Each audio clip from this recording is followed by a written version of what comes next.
Good afternoon, dear students. Today's class we are going to discuss about the Blue Rebellion and after. The Blue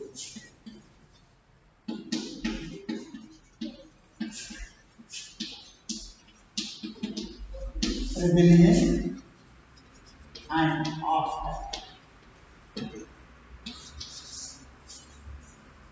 So we came to know that previous class we learned especially the cultivation of indigo and fertile land. So that's completely affected for Indian farmers or the local peasants. Understood. So that's what. So actually, there were so many other problems also. The planters usually insisted that indigo be cultivated on the best soils, in which the peasants preferred to cultivate rice also. And indigo, moreover, had a deep roots and it's exhausted the soil rapidly. After an indigo harvest, the land could not be sown with rice. So that's what. So the local peasants, so they were revolt against the British East India Company. So let us discuss about the Blue Rebellion and after. See, in March 1815, in March 1815, so the thousands rights means peasants in Bengal. So they were refused to grow indigo. They understood that the problems, if we are going to continue, and they already they came to know the result also after the cultivation of indigo in their land. So that's what in March 1859 thousands of rights means peasants or farmers, so in Bengal, so they were refused to grow indigo. So as the rebellion spread, rights refused to pay rents to the planters also. So it was spread. When it was spreaded throughout the Bengal, the rights, I mean the peasants, so they were refused to pay rents to the planters, and they were attacked indigo factories. See how the farmers or the local peasants or the rice, so they were rebelled against this. So they were attacked the indigo factories, armed with swords and spears, some of the weapons, bows and arrows. So even not only the peasants or the rice, so the women turned up to fight with pots, pans and kitchen implements also. See that situation. Even the women, so the women also they were turned up to fight with what weapons? They were used pots, pans, and even some of the kitchen implements also. See, those who worked for the planters were completely boycotted in their own village. Those who were worked for the planters, so they were completely socially boycotted, and even so the gomastas means agents of planters. Gomastas means agents of planters. See, they were socially boycotted. Understood. And also, dear students, the gumastas, especially those who are the agents of planters, so who came to collect rent, were beaten up. The gumastas were actually the gumastas. They were the agents. Those who are collecting rent from the peasants or the rights. Okay, so when they came now to collect rent, so they were beaten up also. Rights swore they would no longer take advances to sow indigo. So even the rights, I mean the peasants, so they were not ready to take advance also to sow indigo. ಅವರು IndiGo ಬೆಳೆಯನ್ನು ಬೆಳಿಲಿಕ್ಕೆ advance ತಗೊಳ್ಳಿಕ್ಕೂ ಸಹ ಅವರು ready ಇರಲಿಲ್ಲ. Are you getting now? So not be bullied by the planters, Lathians, the Lathi wielding strongmen maintained by the plant. Lathians means so ದೊಡ್ಡ ಲಾಠಿ ಹಿಡ್ಕೊಂಡು they are like the security guards. So the those who are Lathials means the Lathi wielding strong men like guards. So those who are maintained by the planters. So ಎಲ್ಲರನ್ನು care ಮಾಡಲಿಲ್ಲ ಇವಂದು. See, why did the Indigo peasants decide that they would no longer remain silent?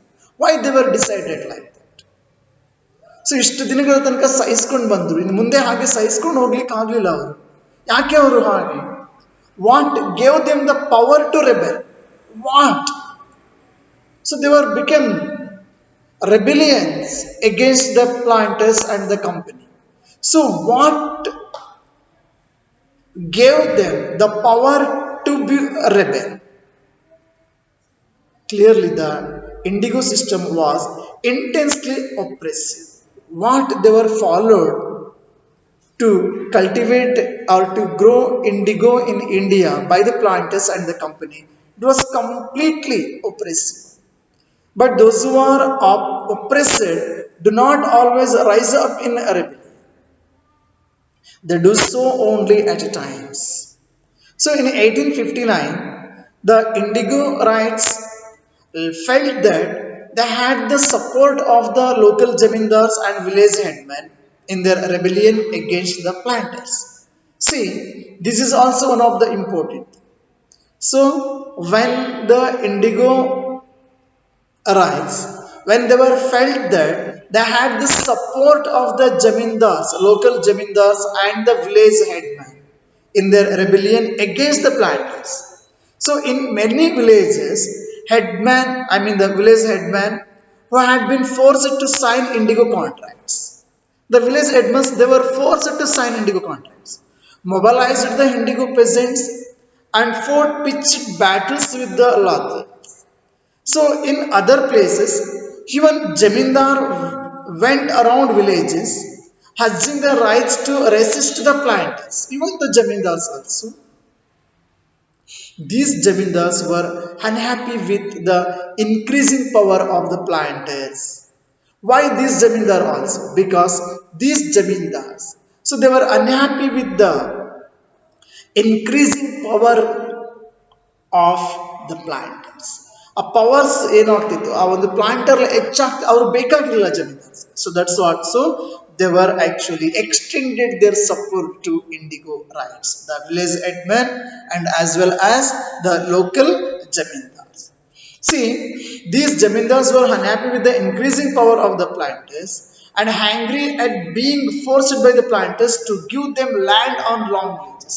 This is also the another one reason.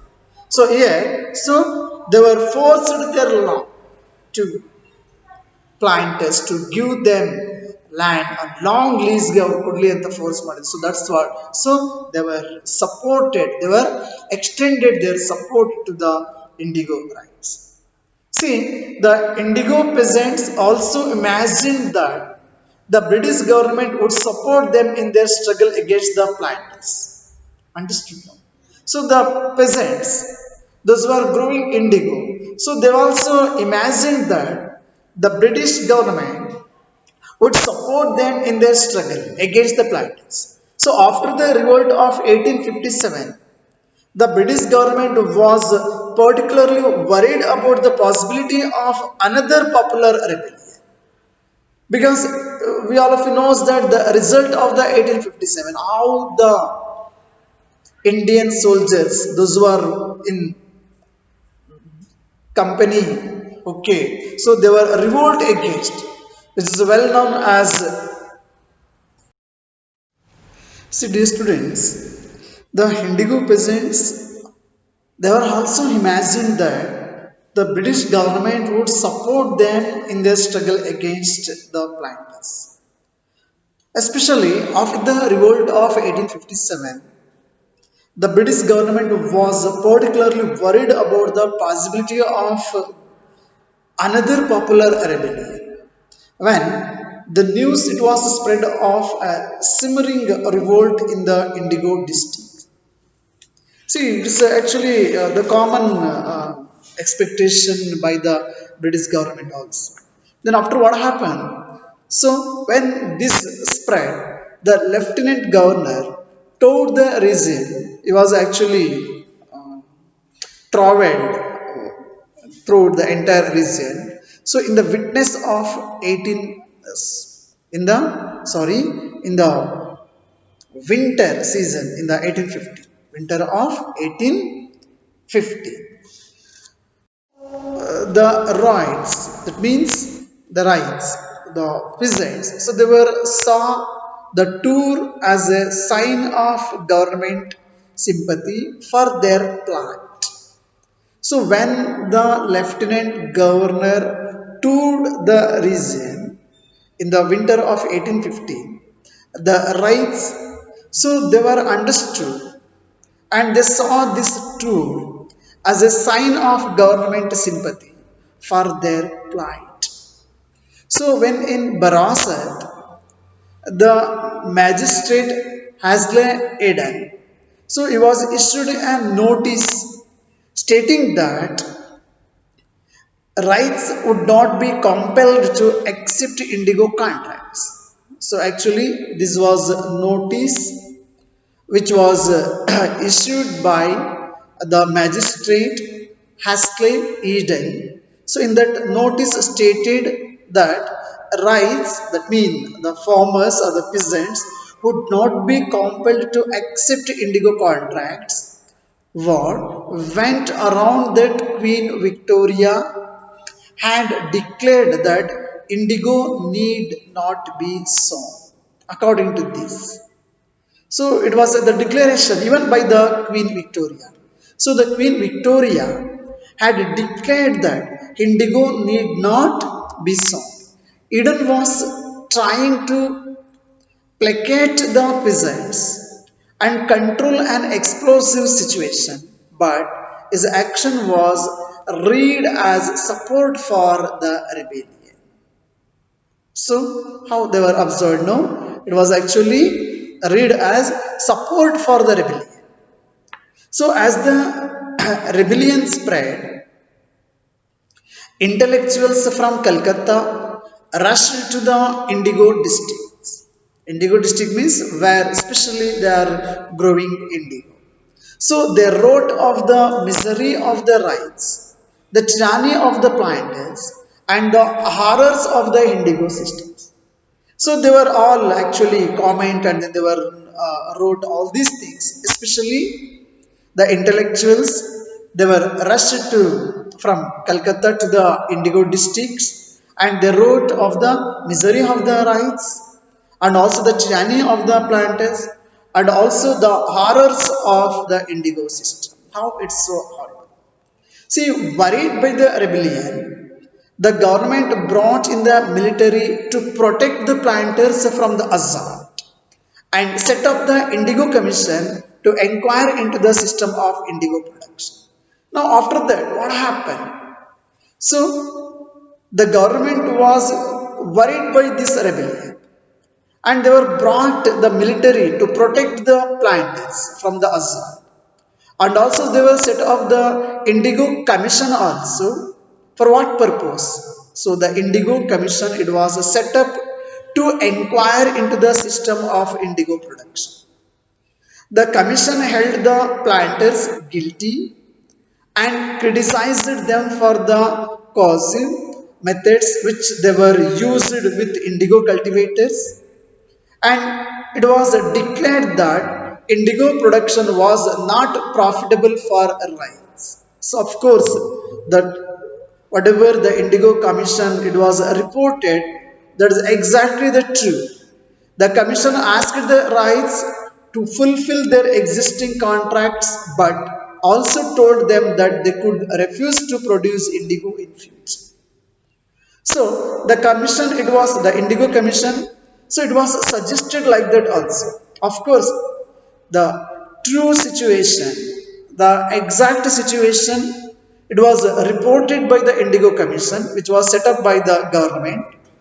And according to that, so it was actually whatever the different method used with the indigo cultivator, that is completely horrible also. And also The Indigo Commission, it was declared indigo production was not profitable for rights, and also the Indigo Commission asked the rights to fulfill their existing contract. Whatever they were committed, they signed contract to complete that. And also the Indigo Commission told them that they could refuse to produce indigo in future. Understood. So after the revolt, indigo production collapsed in Bengal. Now, what happened after the Indigo Commission report? So, after this revolt, so indigo production completely collapsed in Bengal region, but the planters now shifted their operation to Bihar. Now, what about the planters' condition? Now, here the indigo planters, so they were shifted Bengal to Bihar, their operation.